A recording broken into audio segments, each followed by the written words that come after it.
Alright, so we're back here with the Cub engine block. I've got it upside down right now. So what you see here are the three bearing journals, I guess they're called, for the crankshaft that goes right in here.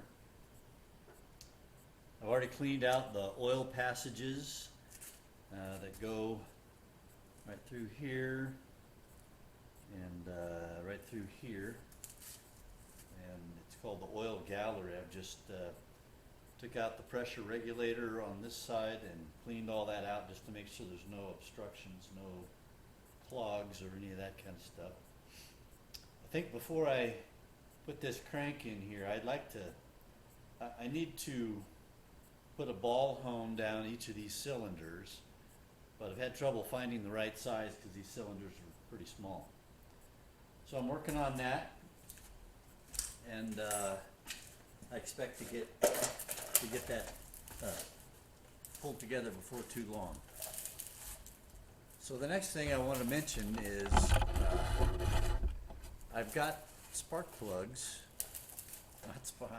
I've got pistons, and one of the pistons I had was cracked, and so I had to figure out, I had to buy some used pistons and pick one of them that was good enough to use. And I weighed it, and it weighed exactly the same weight as the one I took out. So I didn't worry about the balancing situation with using a foreign piston. I also had trouble with these little keepers in here. They're just little bent wires really, and man, when you take them out, they fly 20 feet. So watch out, put a rag over if you ever try to take those out. And those hold the wrist pin and then of course the piston rod in, and connect that whole assembly. So I figured out how to get those back in, and it's not as bad as I thought it would be. I had trouble at first, and you really have to put in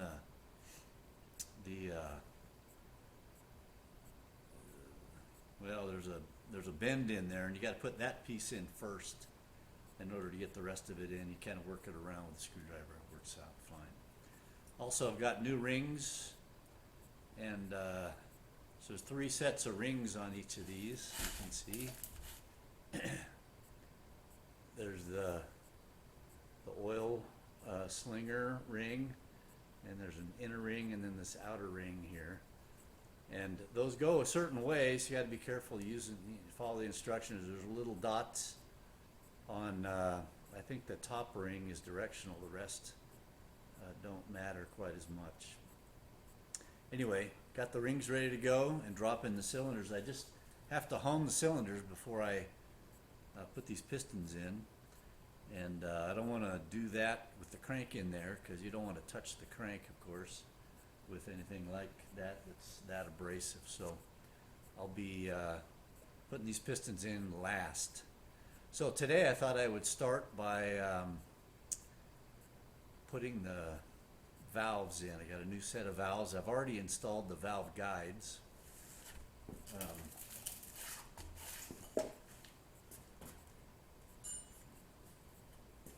I had a nice tool, valve guide tool, and that narrower end fits down inside the guide and then has a seat right here to pound those into the position they need to go.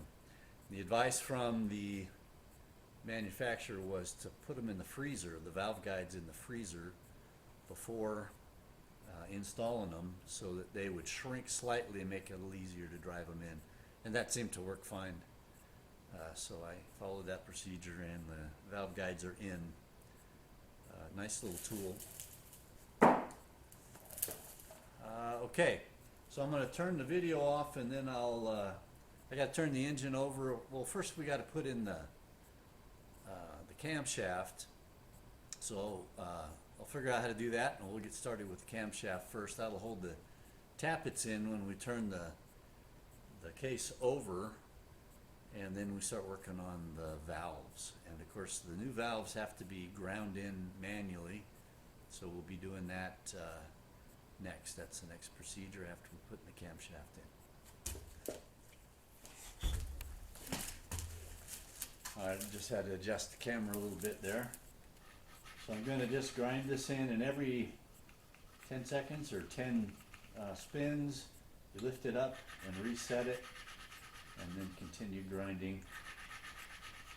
And again, I'm not a mechanic, and so I'm not telling you how this should be done. I'm showing you how I'm doing it, and this may be successful, may not be, so we'll see. It's kind of a tedious process, and it's kind of messy, and it's not real precise, I don't think, although there's some pictures in my manual about how the valve, the bottom of the valve should look and how the seat should look, and I've not achieved any of that so far on any of these, but I feel like I'm getting a good seat, and it's my seats are not too worn and they're not too corroded, so I feel like a lot of margin for error here, and as long as I get each valve to seat in its seat well, that it's going to work fine.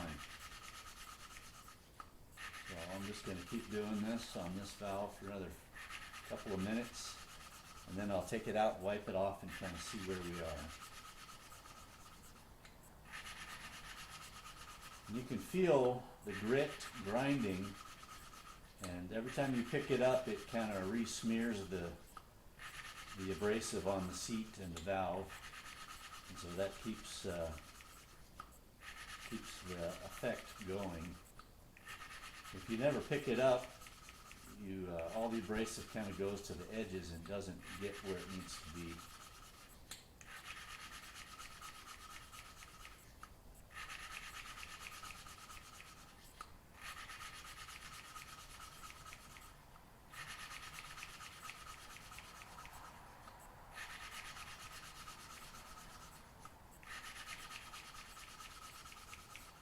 Alright, we're going to stop right there and pull this valve out and kind of take a look at it. And you want to make sure you don't get any abrasive on the stem of the valve. That's very important. And so I'm going to wipe this off, starting at the top, and I'm going to try to keep the stem as clean as possible.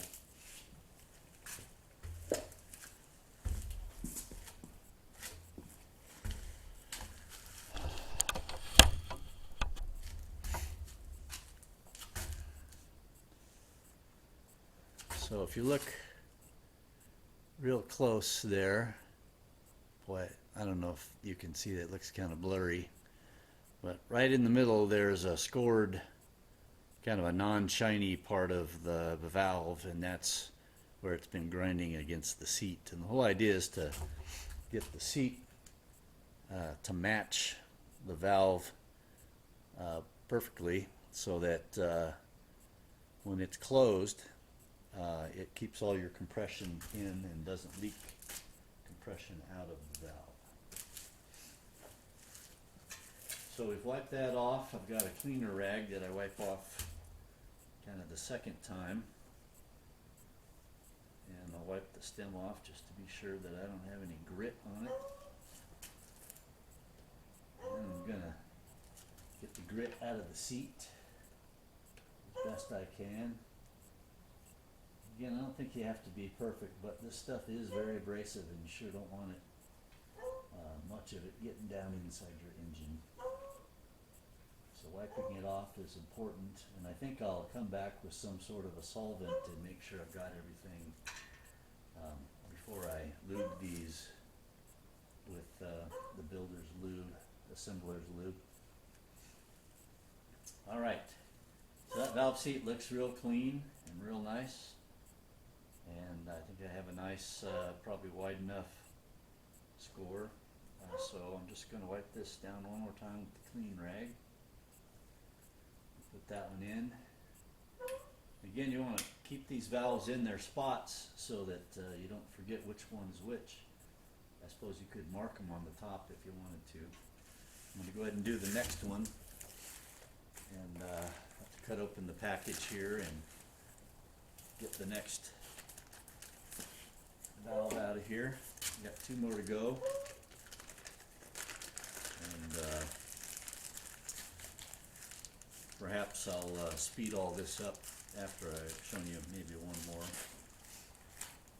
So here's the valve. Before any grinding, you can see how nice and shiny the part that goes down into the seat is, and I'm sure it's cut at the exact angle it's supposed to be in order to match the way the seats are supposed to be. But this block has been in operation for 75 or 80 years. It's a 1948, so it's going to be worn, and so we'll get some grit on this and get this one seated in. So I just hold the valve upside down so I don't have it get on anything else, and I just wipe grit right along the shiny part of the valve. You gotta make sure not to drop the valve because that would be bad. Okay, and then I make sure I keep the grit off my hands so that I don't get it anywhere else on the engine. Alright, so now I'm going to drop this in without getting any grit on anything. Again, these valves are brand new, so they fit kind of tight. So there we go. And then I got to check to make sure that I've got room under here between the tappet at its lowest spot and the valve. It's supposed to be at least 0.015. Again, I'm trying to make sure that the valve, that I'm not bottoming out on the tappet, and that I am indeed putting force on the seat itself for the grinding. Alright, so here we go. I'm going to get the suction cup on there and start grinding. And I lift every couple of spins and turn it about an eighth or a quarter of a turn just to reseat it and make sure that I have kind of a random part of the valve on the seat moving around at all times.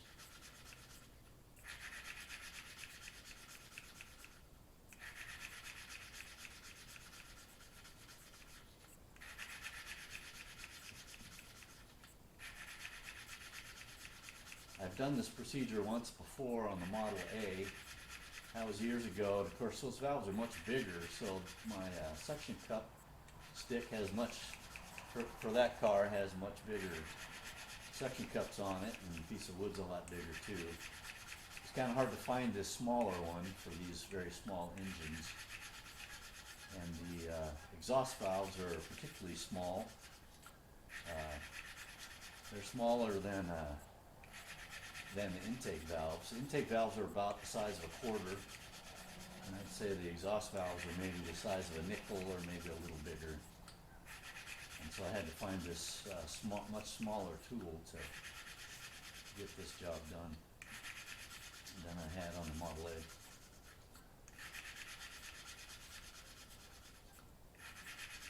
And putting in new valves and grinding them in on the Model A was the only work inside the engine that I've done. And as I mentioned once before, it runs great, it just vibrates quite a bit.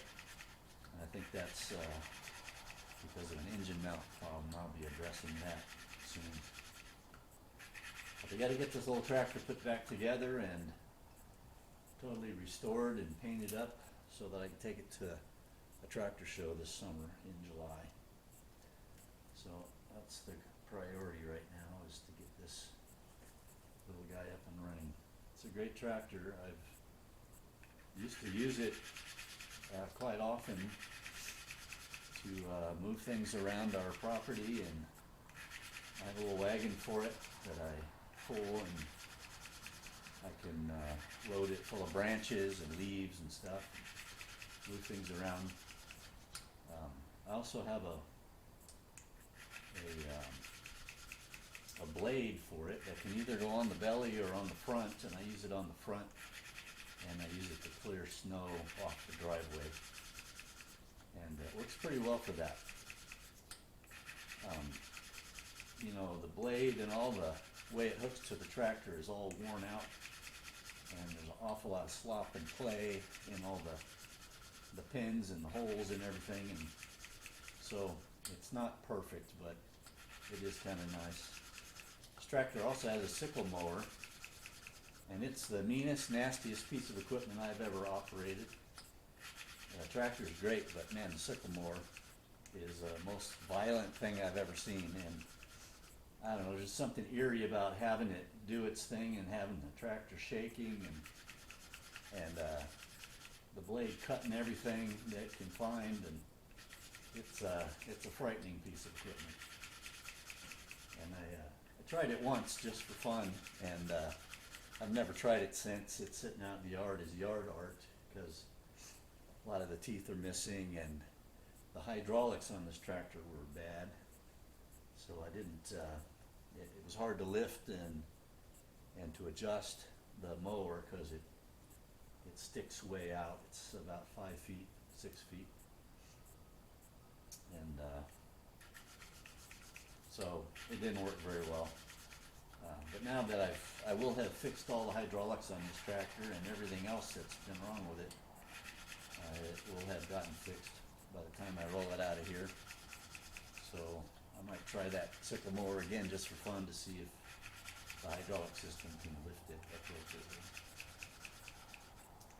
All right, well, I'm gonna finish up this valve and then do the last one, and then we'll talk again when it's time to move on to pistons and bearings and honing the cylinders. That'll be next. So thanks a lot for hanging around. Talk to you later.